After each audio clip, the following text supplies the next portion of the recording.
निर्यात बंदी उठवली तरी 40% निर्यात शुल्कामुळे कांदा उत्पादक शेतकऱ्यांचा वांदाच। आता स्थानिक बाजारपेठेतील दर सुद्धा घसरू लागल्यानं कांदा उत्पादक चिंतेत।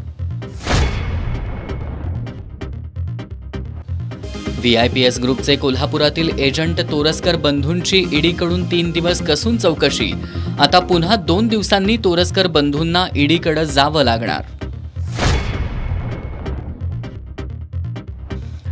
पत्रकार प्रकाश तिराळेंना मारहाण करणारे राजेखान जमादार यांचा पत्रकार संघटनांकडून तीव्र निषेध। जिल्ह्यात विविध ठिकाणी जमादारांच्या विरोधात निदर्शनं करत कडक कारवाईची होतीये मागणी। कोल्हापुरात येणाऱ्या पर्यटकांसह स्थानिकांना अनियंत्रित वाहतूक व्यवस्थेचा त्रास। महापालिका आणि शहर वाहतूक नियंत्रण शाखेनं समन्वयातून उपाययोजना करण्याची गरज। आणि कबनूरमधील हॉटेल व्यावसायिकाच्या सतर्कतेमुळे तोतया अधिकाऱ्यांची टोळी गजाआड।